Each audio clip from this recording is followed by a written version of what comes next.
How artificial is artificial intelligence? The following video concerns the phenomenon of so-called artificial intelligence.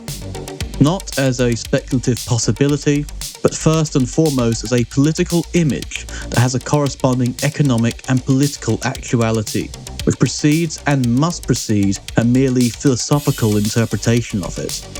In brief, the autonomy of artificial intelligence, that is, the self part of its supposed self-organisation, which as we all see is often touted as becoming autonomous even from humanity itself, is a pure mystification. If we were to truly gaze upon these machines as the computational prisons of labour that they are, we would be justified in shuddering before their falsity, in recognition that we too are confined and encelled within their cybernated zones of control. The following discussion is not an argument, a disputation, or even a call for debate, but a polemic against the ruling class of our cyberpunk present, before the act of philosophy proper can begin, the formation of concepts in a manner hostile to the order of things.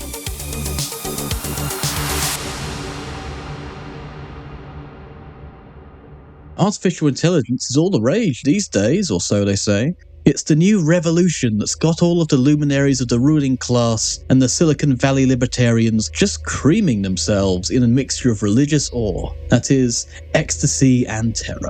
The promise of AI has had everyone from the genocidal elder beast of the Pax Americana, one Henry Kissinger, who will sadly in all likelihood still be alive at the time of publication, the former Google CEO Eric Schmidt, and the dean of the MIT Schwarzman College of Computing, Daniel Huttenlocher. And of course, academia proves itself to be a site of well-funded idiocy as per usual. And they've even put out books and articles on the coming AI revolution. They speak of a process by which inanimate objects start to learn and self-organize, and maybe even achieving that magical god of the gaps, emergent consciousness. Now let us not jump ahead here though, let us hear out the revolutionary tribunal of the AI explosion. These happy few carried ahead to such conclusions by the unfolding history of statecraft, innovation, and academia. They boldly start by declaring that heretofore, digital evolution has relied on human beings to create the software and analyze the data that are so profoundly affecting our lives. Recent advances have recast this process. AI has made it possible to automate an extraordinary range of tasks, and has done so by enabling machines to play a role, an increasingly decisive role, in drawing conclusions from data and then taking action. AI draws lessons from its own experience, unlike traditional software which can only support human reasoning. The growing transfer of judgment from human beings to machines denotes the revolutionary aspect of AI. These three do not believe that humanity has made AI in our image, no, far from it. The revolution is inhuman, nay, post-human. They actually go so far as to proclaim that the word intelligence does not adequately explain what is occurring here.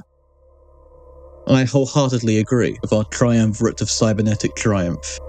They go on to say that to ascribe human qualities to AI is totally out of order, and clearly high on the vapours of the great mysteries of their subject, they proclaim that AI is comparable to the great classical oracle of Delphi, which left to human beings the interpretation of its cryptic messages about human destiny.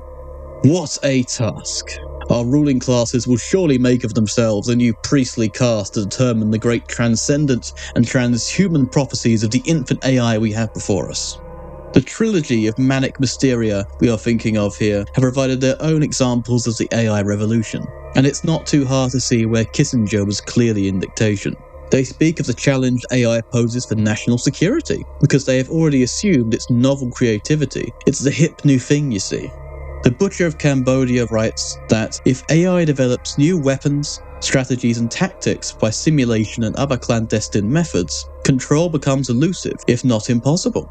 The premises of arms control based on disclosure will alter. Adversaries' ignorance of AI-developed configurations will become a strategic advantage, an advantage that will be sacrificed at a negotiating table where transparency as to capabilities is a prerequisite. The opacity and also the speed of the cyber world may overwhelm current planning models.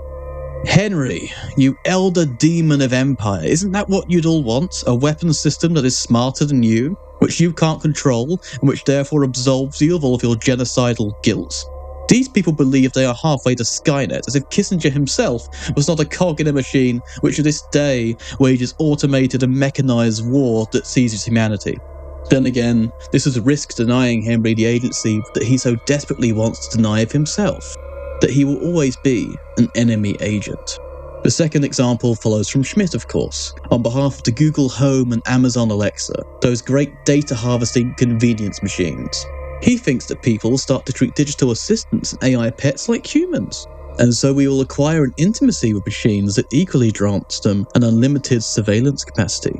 The cheek of this fucker is astounding, and to claim that AI is doing all of this of its own accord, self-organising, self-arranging, whilst he has been the person who's been shoving it down our throats for God knows how long in the name of his own financial and class interests. Once again, we have a man who alienates his entire role in all of this, as if his intelligence was the real thing that was artificial, and that the AI was pure self-organisation unburdened by humanity. The following section is clearly Huttenlocher. He worries about diminished trust via inauthentic news and videos, in the new possibilities it opens up for terrorism, and in the weakened democratic systems due to AI manipulation, and perhaps even a reduction of opportunities of human work due to automation. Now, this third horn of the Trinity is clearly an administrator of the Academy because he accepts the automation of teaching as an inevitability, which conveniently rids him of those pesky labourers, and instead concerns himself with regulating it. And of course, people like him will have to be the human vanguard. Every horrific new regime needs a collaborator to calm the beast down, eh? It takes all this for our three fountainheads of the future to declare that the AI revolution is the greatest philosophical shift since the Reformation, where the unifying ideas of Christendom shattered and the intellectual world, which apparently does not exceed the borders of Europe, unsurprisingly, required the scientific rationalism of the Enlightenment to recover itself.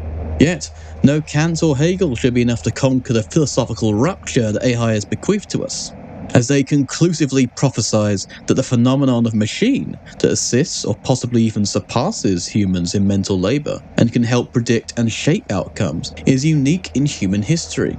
The Enlightenment philosopher Immanuel Kant ascribed truth to the impact of the structure of the human mind on all observed reality. As they say, AI's truth is more contingent and ambiguous. It modifies itself as it acquires and analyses data. It modifies itself as it acquires and analyses data. Well, at this, we are expected to be in awe at the task before us. How are we to be worthy of the coming cyber nation? How do we control our fear, become captains of our soul and our destiny once more, and seize the accelerated day before the AI revolution? There remains but one problem with this vision, however. It's all bollocks.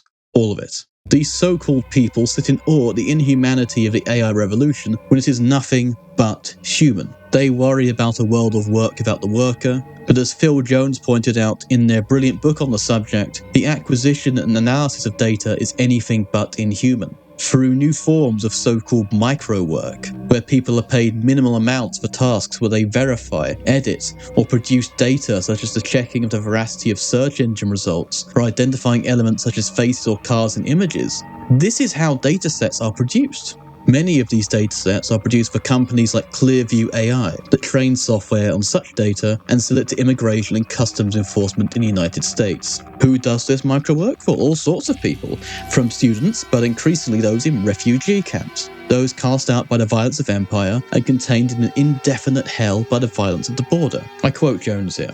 It is a grim irony that the refugees who use micro-work sites are effectively forced to create the very technology that directly oppresses them.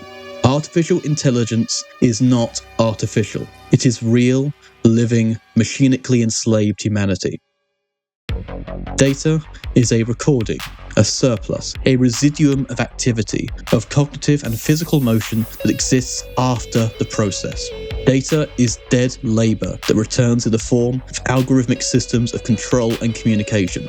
Data is the hot new commodity of a speculative future. It has a fantastic marketing campaign that even its own sycophants such as our cadre of evil above have bought into, because they cannot confront the human element, which is inextricable from the process of production. They dare to obscure their own role in this, as well as the workers' role in this, because otherwise it would be the same accelerated capitalist monster as always. Data production may not always be backbreaking, but it produces a commodity which can be speculated upon and sold. Even in the imperial imperial core where consumption is itself considered an act of economic health, that our consumption produces data reveals it to be a production of a surplus that can itself be sold. The AI revolutionaries don't want it to be a political question, but they have sublimated it into how they will save themselves. They have told us a ghost story in order to inflate their bravery and to obscure the slave hidden within the mechanical Turk. On May 1st, 2023, 150 workers from ChatGPT, Facebook, and TikTok have unionized. Workers who the tech giants would rather you didn't know existed. That's the trick. They're not selling you AI, they never needed to. They sold themselves the image, and now they have to sell it to you to get you to buy in. The image of a future sells just as well as the real thing, and that is why they have no intention at all of delivering a future for any of us. It's just now that the salesmen believe their own bullshit because they're surrounded by people who are paid to tell them how very smart they are, and people who can't survive without their patronage will never say no to them. And if you're Henry fucking Kissinger, you literally carpet bomb the opposition. AI makes no fucking data. Labour and the social relations that command it are the source of all data. Everything else is mere recycling. AI is not making itself smarter through us. Rather, we are sending the surplus of our consumption and our activities to have them sold back to us and mediated by the same human hands we don't want to think about in the imperial core. And as user interfaces and deluded tech bro marketing become smoother, it will be harder to see the cracks where a human could appear, because we all know less about how these things work. If we are not ourselves dispossessed and forced behind the curtain of AI bullshit and its data mines. AI is not getting smarter on its own. It isn't even getting smarter. It's being steered, habituated, programmed by the same hands that were always the input. Us. The reason why Kissinger, Schmidt, and Huttenlocher think that AI isn't human is because, like all other functionaries of the ruling class, they don't think you're human either. AI is a lie. It is more human than most people will care to know. The only thing artificial about it is its artificiality. It is not self-organized, it learns nothing on its own. Those who tell you otherwise are marks for a marketing campaign. Maybe some believe in the idea of Roko's basilisk, that a despotic AI god is inevitable, and therefore it is in one's best interest to further its coming into being to save oneself from 1,000 cybernetic hells. This is a convenient prophecy which reveals their rationality as all it will ever be. A Pascal's wager for the collaborator, the quizzling of the new imperial death machines.